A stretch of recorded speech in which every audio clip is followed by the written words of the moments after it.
Hello, my name is Kodo Handus. Today we have a different kind of Escape from Tarkov video. It is an interview, and actually when this channel used to be only Greek, I actually used to do a lot of interviews with team captains in esports, and actually had some cheaters from different games, CSGO, Battlefield, because I thought it's interesting to hear it from their point of view. Why the hell not? So after my cheating experiment video on Tarkov, I was actually contacted by a person who has used cheats on the game for quite some time. He had some general feedback, and I talked to him, and he actually didn't mind turning it into an interview. So before we crack straight into it, like Pestili says, I just want to mention a few things. First of all, I recorded the interview right before they added Battle Anti-Cheat in Tarkov. So this is the reason why sometimes in the interview you're going to hear us telling that we really would like if they would add popular anti-cheat. So good job to Nikita and Battlestate Games for being ahead of us. Also, I had to make the interview a bit more compact because we talked for like an hour or so. So I did my best to exclude stuff that were redundant, because this happens often when you talk for a long time. You tend to go in circles. So I removed some things that were said more than once because I didn't think there was a point repeating them. And finally, it's important to say that certain things that are said in interviews cannot really be verified easily, so consider this interview to be more for entertainment purposes. Don't take everything at face value. And also, this is not an attack to the game or an attack to Battlestate or anything like that. You know, it is just stuff to do to pass the time until the 0.12 patch comes out. Give us the patch, Nikita, give us the patch! Or at least some more patch notes, or even better, the trailer. Oh, lastly, regarding the gameplay playing in the background, I purposefully chose something that does not have a lot of action, so it would not distract you from the interview. Just some relaxing sniper gameplay in woods, nothing special. Hello? Hello? So you saw my video on cheating and you wanted to give your opinion and your experiences regarding it. What did you think of the video? Would my method capture enough of the cheater? What was your opinion It on only it? captures the dumb cheaters. Because when you have 1 pound of game sense of the game, obviously you don't run into a guy who stands half an hour still to kill him in the last room of the map. So you're looking for big gear guys. Right. I look for guys who have an HK because it's worth 200k. I look for big armors. How long have you been playing Tarkov? I've been playing Tarkov for 2 years. Have you been cheating the whole time? After how much time you decided to cheat? After half an year, when it got a real big problem and I don't like the game anymore. So what made you not like the game? First of all, it was a single player, Uh-huh. and I played customs most of the time. And when you ran into customs in the 2-story domes, you have the door on the right where you cannot open. And in 3 or 4 runs, I ran to the domes and this door was open. So obviously the cheater was there and opened the door. Because with my cheat, I can open every door in the game. I don't need the red key card. Nothing. I can go, open the door, loot the stuff, close it again, and run away. So I can open every door. Even it's not supposed to open, I can open it. By the way, is there any room that's not supposed to open that actually has stuff inside? Yeah, there are actually bedrooms in Bait- customs. Yeah, bedrooms is called, there are spawning good loot, but there's actually no real method to open it. The BSG really want to get rid of cheaters. They need to do stuff like this.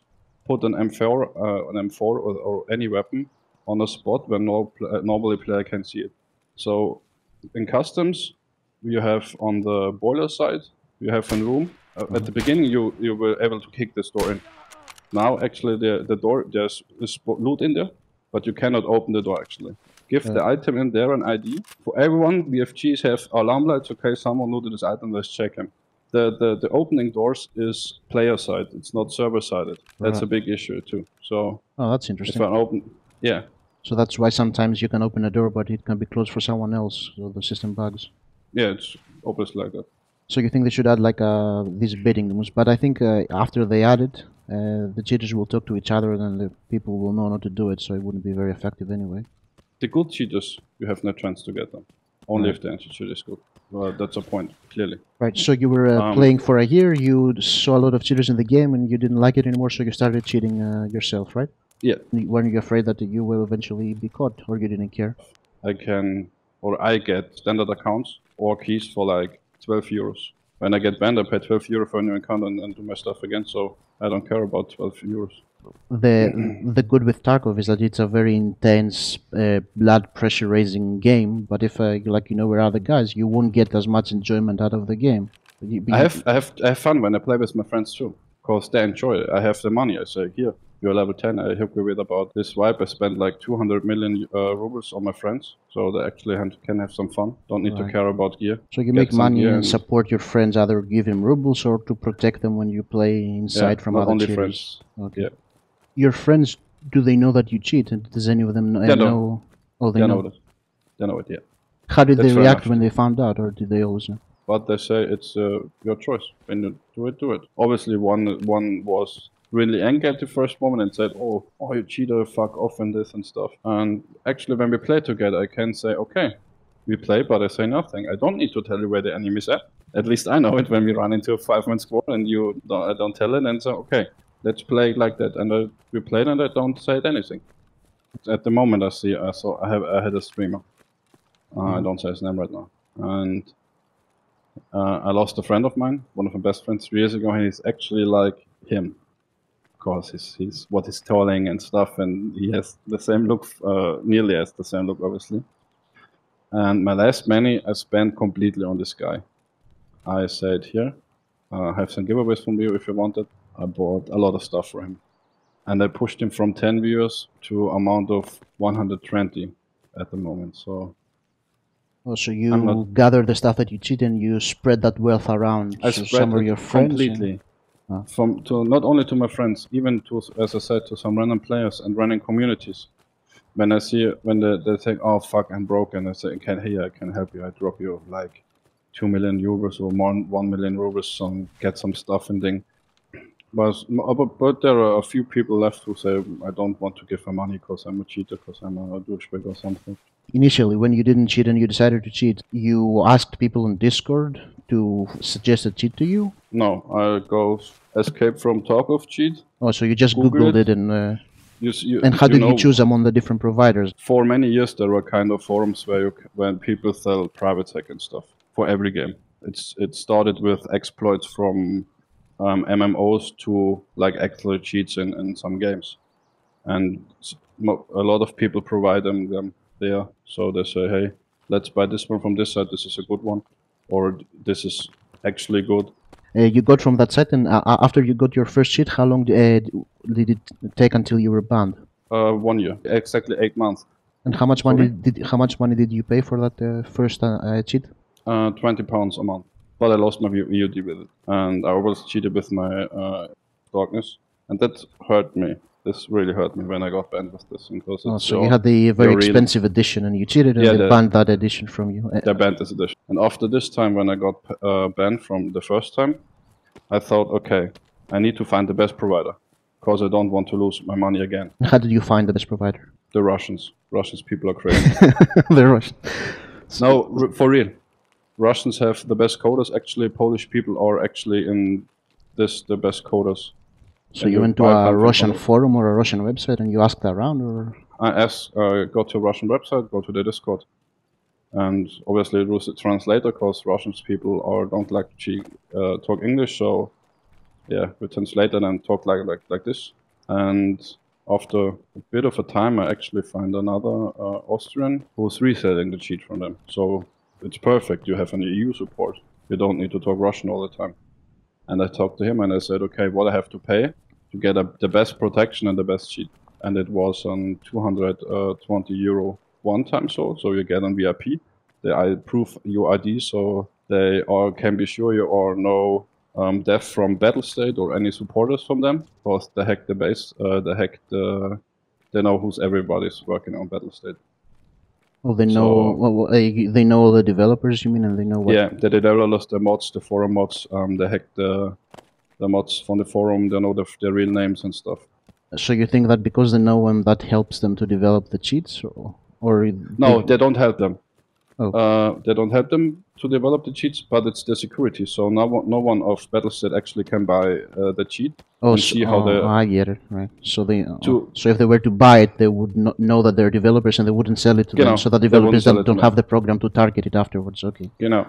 So you spend like 220 euros, I assume. One time. One time.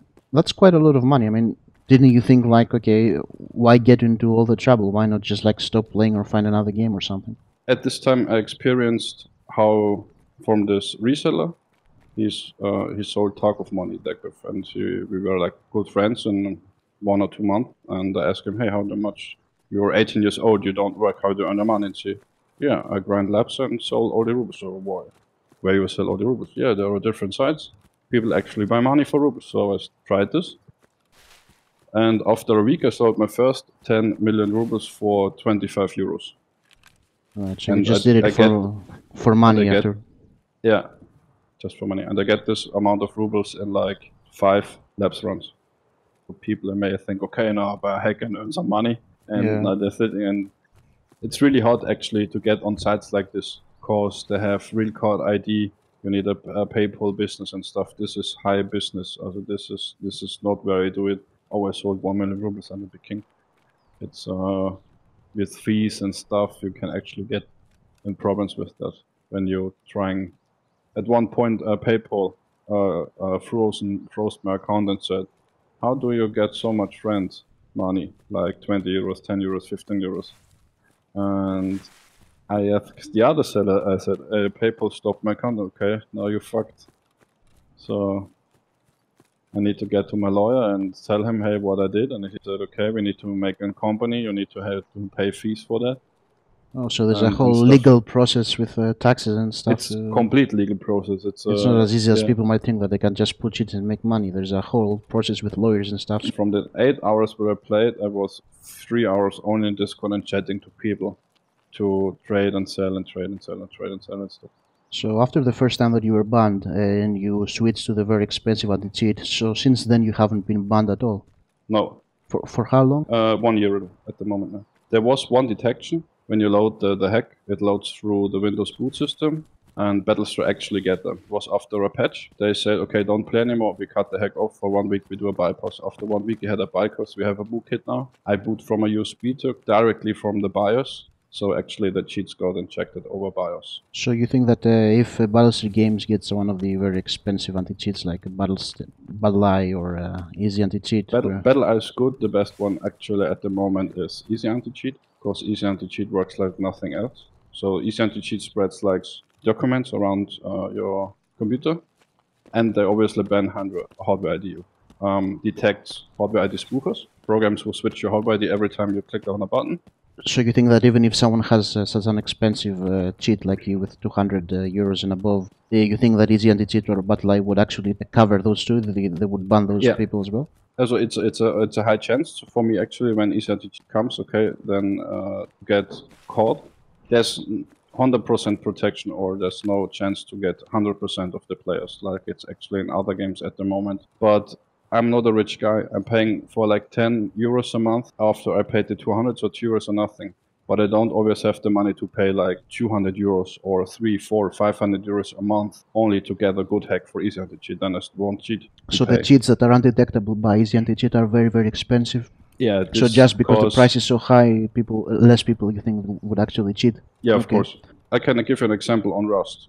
When they had the first cheat out, there were like 1,200 people actually who buy the Rust hack from them. Then a one wave happened and they said, okay, we have to do so much programming, and every time one of our people need to sit there and check what Easy Anti-Cheat is doing. So of course it's taking way more time for them, and they don't do it for free. So they actually raised the price to about 80 euros a month, and it cut it by 2/3. So only 400 people from this 1,200 bought this package for 80 euros. You said that you can see other cheaters cheating from your wallhack because they watch you? I have different options, of course. I can do nothing. I can see only your health bar. I can see your name and stuff. And I always can see where you're looking at. And when you play normal in Tarkov, you don't look through a wall to a player and follow this guy the whole map until you get to him and have a chance to kill him. That's how I see hackers in game. So you see them following you? They're following me, of course. They're starting. It's the best thing. The best point is labs. They spawn in labs and they look around the map. They look down there. They look directly at me. They look at the player to my left. They look at the player at the top, and then they started running and start killing one by one. So you can actually see them. So you play in the European servers, right? So in Yes, labs, in how many raids out of 20 raids, in how many raids are you going to see this? 18. 18 out of 20. And in factory? Maybe 2 or 3. Oh, so it's much less. How about Because you like a have big much. map like Shoreline or Customs? In Shoreline, it depends. In Shoreline, sometimes, obviously, on the weekend, you have a higher chance to get this. I would say Shoreline 2 out of 20, and Customs. Customs is a more played map, so you don't have to run that much to actually get to play. So it's like 4 of 20. So in labs, you said 18 out of 20, roughly. In factory, lower. In Shoreline, much lower. In Customs, a bit more because it's like a more compact map, and you don't. It's So cheaters prefer it's the maps where they don't have to run a lot to go get their stuff. Okay. How about the different hours of the day? So you said that in the weekends there are more cheaters. Yeah, obviously people have more. It's from the beginning of the wipe, you don't have that much cheaters, because obviously more players are on the maps, and you don't have higher cheaters or high mass of cheaters exceptions. But at the end of the wipe, or when it's close comes to wipe at the moment where it's right now, actually a lot of the normal players get to level 40, they get bored and switch their games.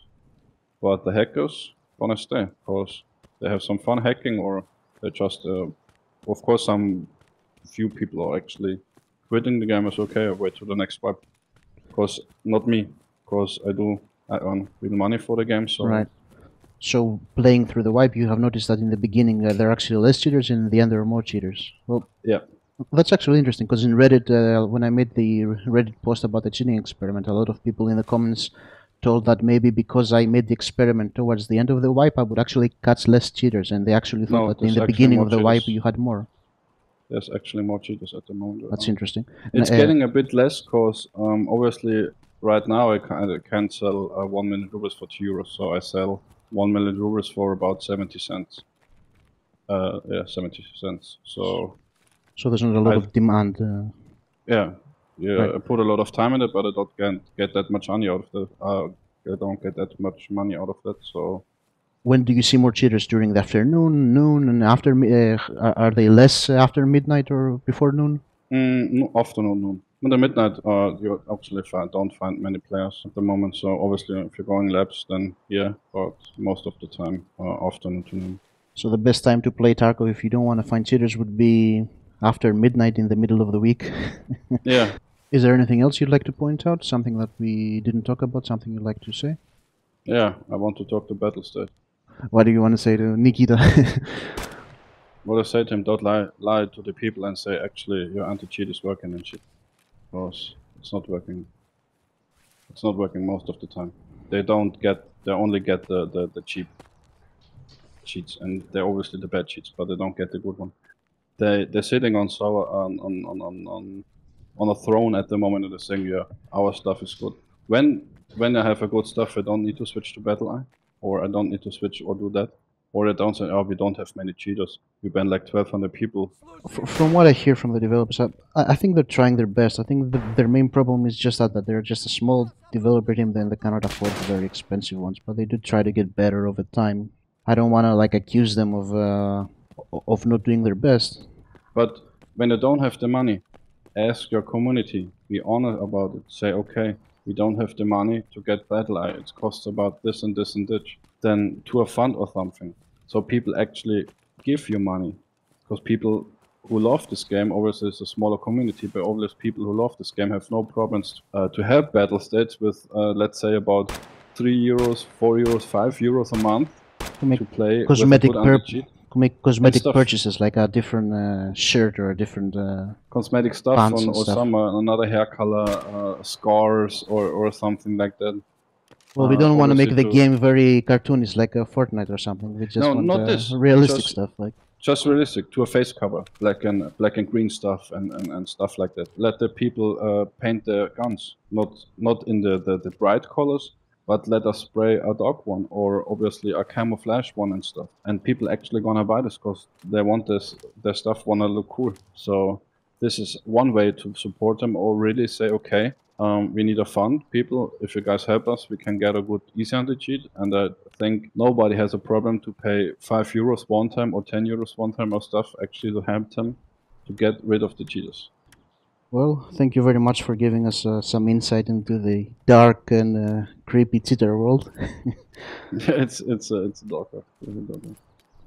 But obviously, I don't have a small penis and stuff, and I'm a happy people. Yeah, there'll be always people. Oh, these motherfuckers and stuff, and obviously people get really mad about it. Of course, I don't enjoy it.